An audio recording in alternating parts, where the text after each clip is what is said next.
வணக்கம் மக்களே, welcome back to my channel. நான் உங்கள் ட்ராவல் பண்ண சர்வீஸ் மக்களே. தமிழ்லையும் டைட்டிலும் பார்த்து வந்திருப்பீங்க. ஆமாங்க, இன்னைக்கு நம்ம எங்கே வந்திருக்கோம், இங்கேருந்து பாருங்கள், உங்களுக்கே தெரியும் எங்கே வந்திருக்கோம். நாமக்கல் மலைக்கோட்டைக்கு தான் மக்கள் வந்திருக்கோம். மிகப்பெரிய ஒரு வரலாற்று சிறப்புகிட்ட ஒரு மலைக்கோட்டை தான். கிட்டத்தட்ட இந்த மலைக்கோட்டையை பிற்கால சோழர்கள், பாண்டியர்கள், அப்புறம் இந்த கொங்கு பகுதியில் இந்த கொங்கு சோழர்கள், மதுரை நாயக்கர்கள், விஜயநகர பேரரசு, அப்புறம் ஆங்கிலேயர்கள், முகலாயர்னு கிட்டத்தட்ட நிறைய பேர் இந்த கோட்டையை வந்து ஆட்சி பண்ணியிருக்காங்களே. மிகப்பெரிய ஒரு வரலாற்று எக்ஸிபிஷன் கூட சொல்லலாம், நம்ம நாமக்கல்ல சொல்லலாம். இந்த கோட்டை இன்னொரு விஷயத்துக்கு ஃபேமஸ். எதுக்குன்னு வைக்கலாம்னு எனக்கு கமெண்ட் பண்ணுங்கள். கண்டிப்பாக எல்லாத்துக்கும் தெரிஞ்சுக்க இந்த கோட்டை எதுக்கு ஃபேமஸ், இப்போதைக்கு எதுக்கு ஃபேமஸ்னு எல்லாத்துக்கும் தெரிஞ்சிருக்கும். தெரிஞ்ச நம்ம முன்னாடியே சொன்ன மாதிரி வந்து கமெண்ட் பண்ணுங்கள் எதுக்குன்னு. சரி வாங்க அப்படியே மலை ஏறுவோமா. கிட்டத்தட்ட கீழேருந்து மேலே வரைக்கும் 170 படிகள் இருக்கும் மக்களே. 170 படிகளை தாண்டி தான் போகணும். மலை வந்து எப்படி இருக்குன்னா 90 டிகிரியில் இருக்கும். உங்களுக்கு காட்டுறேன் பாருங்களேன், செங்குத்தாக இருக்கும். இந்த கம்பி பாதைலாம் மேலே ஏற முடியாது மக்களே, சிரமமாக இருக்கும். இந்த மலைக்கோட்டை கிமு 784ஆம் ஆண்டில் நம்ம அதியமான் அவரோட வாரிசான குணசன் என்கிற ஒரு மன்னனால, அதாவது வேலூர் மன்னனால இந்த கோட்டை வந்து முதல்ல கட்டப்பட்டிருக்கு. அதன் பிறகு சோழர்கள், அதுக்கப்புறம் விஜயநகர பேரரசு, அப்போ வந்து மதுரை நாயக்கர் வந்து அந்த பாலைக்கர நாயக்கரில் நம்ம நாமக்கலை ஆண்ட ஒரு குறுநில நாயக்க மன்னரால் தான் அந்த கோட்டை வந்து முழுவதுமாக கட்டப்பட்டிருக்கு. மேலே ஒரு ஆஞ்சநேயர் கோவில் கூட இருக்க மக்கள். மேலே வந்து அந்த காலத்து பாலி கல்வெட்டும், தமிழ் கல்வெட்டும், கன்னட கல்வெட்டும், இந்த 3 மொழிகள் கலந்த கல்வெட்டும் கூட மலைக்கு கிடைக்கிறது. உங்களுக்கு முடிஞ்சால் நான் அதையும் கீழே காட்டுறேன். நான் சொல்லியிருந்தேன் அங்கே ஒரு போட்டு, அங்கே ஒரு போட் ஹவுஸ் கூட இருக்கு மக்கள், சூப்பராக இருக்கும். கீழே போய் முடிஞ்சால் அந்த வேலை கூட பர்மிஷன் கொடுத்தாங்கன்னா உங்களுக்கு கூட சுற்றி பார்க்கலாம் அந்த குளத்தில். சரி வாங்க நம்ம அடுத்து படிக்கிட்டு, இப்போ முதல் படிக்கிட்டு முடிச்சு இங்கேருந்து ஒரு 50 படி மேலே ஏறி போகணும். இந்த சைடு வந்து பாருங்கள், இந்த குளத்தோட அந்த ஃபுல் வியூவும் கட்ட பாருங்கள், எப்படி இருக்குன்னு பாருங்கள். ஸோ அதையும் பேசுகிறேன்னு நினைக்கிறேன். இந்த இடத்த சுற்றி காமிச்சிட்டு மறுபடியும் நான் மேலே இருக்கும்போது உங்களுக்கு பேசுகிறேன்.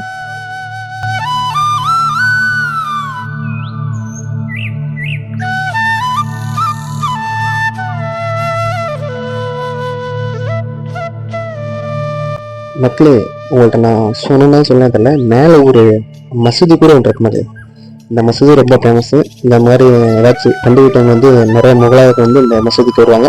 மேலே கோவிலும் மசூதியும் ஒரே இடத்துல தான் மக்கள் இருக்குது. பக்கத்தில் தான் இந்த 2 இடமும் இருக்குது. உங்களுக்கு வாங்க மேலே போய் மசூதியும் அந்த கோவிலையும் கட்டுறேன். இன்னொரு 50 படி தான் மக்கள். அப்படி மசாஜ் ஏறணும்னா மேலே சீக்கிரம் போயிடலாம். இந்த கோட்டையோட முன்புற அமைப்பு இருப்பாருங்க, கருங்கல்லால் கட்டியிருக்காங்க. ஒரே பாறை மீது கட்டப்பட்ட மிகப்பெரிய ஒரு பிரம்மாண்டமான கோட்டை மக்களே. இந்த கோட்டையோட மதில் சுவர் உள்ள வந்து கோட்டை மிக பிரம்மாண்டமாக, அதாவது கிட்டத்தட்ட பெரிய அளவில் இருந்திருக்கு. இப்போ அந்த கோட்டை எதுவும் இல்லை மக்களே, அங்கே இருக்க ஒரு ஆயுத கிடங்கு, அந்த கோட்டையோட எச்சங்கள் மட்டும்தான் இப்போதைக்கு இருக்கு. மற்றபடி குளம் முழுவதும் கோட்டை வந்து தயப்பட்டு இருக்காங்க. ஏன்னா நிறைய போர்களை இந்த கோட்டை வந்து செஞ்சிருக்கனால கோட்டை முழுவதுமே அழிக்கப்பட்டது. 2-3 எச்சங்கள் மட்டும்தான் இன்றெல்லாம் இருக்கு. இங்கே தெரிஞ்சு பார்த்தீங்களா, இந்த கோட்டையோட ஒரு பகுதி தான். நான் முன்னாடி சொன்னேன் கோட்டை பெரியது, இந்த மலையை சுற்றுமே கோட்டை தான் இருக்கு. ஆனால் இப்போ இந்த தற்காலத்தில் கோட்டை முழுவதுமாக இல்லை, ஒரு சில எச்சங்கள் மட்டும்தான் நம்ம கனாலில் பார்க்குற மாதிரி இருக்குது. இங்கே ஒரு பில்டிங் மட்டும், அப்படியே நம்ம மேலே அனுப்பிச்சதுன்னா அங்கிட்ட ஒரு பில்டிங் இருக்கும். இந்த சைடு ஒரு ஆயுத கடங்கு ஒன்று இருக்கும். கிட்டத்தட்ட இந்த கோட்டை பிரம்மாண்டமாக இருந்தது. இங்கே ஒரு மர்மமான குகை ஒன்று இருக்கும். மேலே மலையிலிருந்து ஒரு சுரங்கப்பாதை மாதிரி ஒன்று போகும். அந்த சுரங்கப்பாதைக்குள்ளே போனோம்னா அந்த சைடு கீழே நரசிம்ம கோயிலுக்கு போகிற வரையில் ஒரு குகை ஒன்று இருக்கு அப்படின்னு கூட சொல்கிறாங்க. சுழிந்தெல்லாம் இருக்குது. மேலே ஒரு கோவில், ஆஞ்சநேயர் கோவில். இந்த கோவிலில் தமிழ் கல்வெட்டும் கன்னட கல்வெட்டும் ஒரே இடத்துல இருக்க மாட்டேன். இந்த சைடு தமிழ் கல்வெட்டும், இந்த சைடும் கன்னட கல்வெட்டும் இருக்குது. இந்த கோயிலை முதன்மையாக கட்டியவர் யாருன்னா குணசில மன்னன். நான் முன்னாடி சொல்லல, வேலூர் மன்னன், நம்ம அதியனோட வாரிசு. அவர் தான் இந்த கோட்டையை வந்து கட்டியிருக்காரு. அங்கே உங்களுக்கு உருளடிவாக தெரிய பார்த்தீங்க, அது ஒரு ஆயுத கிடங்கு. இதெல்லாம் இந்த கோட்டையோட ஒரு பகுதி மட்டும்தான். இப்போ கோட்டையை பாருங்க எவ்வளோ பிரம்மாண்டமாக தான் இருக்கணும். நம்ம திண்டுக்கல் மலைக்கோட்டை இருக்குதுங்க, அதே மாதிரி தான் இருக்கு. இப்போ நீங்கள் பார்த்துட்டு இந்த ஆயுத கிடங்கு வந்து ஆங்கிலேயர்களால் கட்டப்பட்டது மக்கள். கிட்டத்தட்ட 800 வருடம் பழமையான ஒரு ஆயுத கிடங்கு தான் அது. இந்த சின்ன சின்ன அகழிகளும், இந்த கோட்டையாண்ட மன்னர்கள் குளிப்பதற்காகவும் சில குளங்களை உருவாக்கிருக்காங்க. மேலே குடிநீர் தேவைக்காகவும் இருக்கும் மக்கள். அதே சமயம் குளிக்கிறக்காகவும் இங்கே தனியாக ரெடி பண்ணி வச்சுருக்காங்க. இப்போ நாங்கள் அந்த குளிக்கிறக்கான இதெல்லாம் கட்டிட்டு இருக்கேன் பாருங்கள். இங்கே அந்த கோட்டையாண்ட அரசவை வந்து இங்கே தான் குளிப்பாங்களாமா. அப்படியே போனீங்கன்னா மேலே ஒரு நீச்சல் தொட்டி மாதிரி இருக்கும். இங்கேருந்து அப்படியே கீழே குதிப்பாங்க, கீழே வரையும் படி போக முடியும். அந்த சைடு வரலாம், இந்த சைடு வரலாம். அது அப்படியே முழுமையாக கீழே போய் கட்டுற பாருங்க.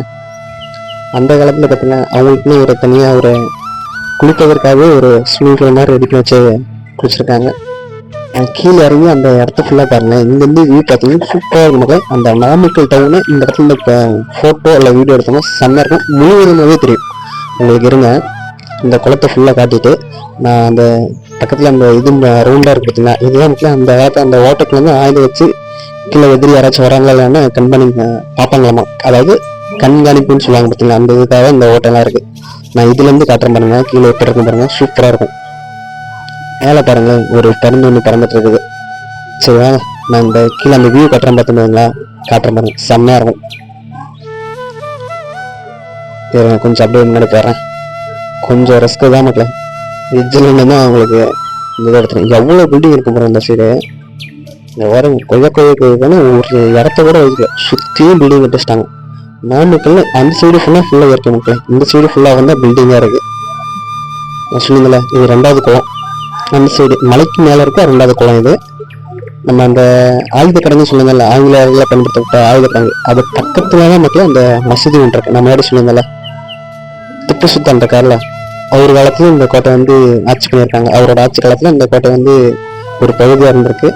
அதனால முகலாய மன்னரோட ஒரு சமாதி கூட அந்த இடத்துல இருக்க மாட்டேன். இதுதான் அந்த சமாதி. உங்களுக்கு சமாதிக்குள்ள போய் காட்டுற பாருங்க, எப்படி இருக்கு பாருங்க. சின்ன மசூதி மாதிரி மக்கள் இந்த இடம். இங்க வந்து இஸ்லாமிய மக்கள் நிறைய பேர் வருவாங்க. இங்க வந்து அந்த பண்டிகை டைம் அந்த மாதிரி ரம்ஜான் அந்த மாதிரி நேரத்தில் வந்து மேலே வந்து தொழுகை பண்ணிட்டு கீழே போயிடுவாங்க. இந்த கோயிலும் அது பக்கத்துல தான் இருக்கு. மசூதி அந்த மலையோட அந்த ஆயுத கடங்குக்கு பின்னாடி இருக்கு. இப்போ உங்களுக்கு அந்த தீபத்தூண் தெரியுது பார்த்தீங்கன்னா, அதுக்கு ஆப்போசிட்ல இருக்கிறது வந்து ஒரு அனுமான் கோவில், அது அனுமர் கோவில். இதுக்கு ஆப்போசிட்ல இருக்கிறதான் மசூதி, அது கீழே இறக்கத்துல இருக்கு, இது மேட்டில் இருக்கு. சரி, ஓகே மக்களே, இதே மாதிரி நம்ம வீடியோவில் நிறைய வீடியோ வரும். மறக்காம நம்ம சேனலை சப்ஸ்கிரைப் பண்ணி கூட அந்த பெல் ஐக்கானை கிளிக் பண்ணிடுங்க.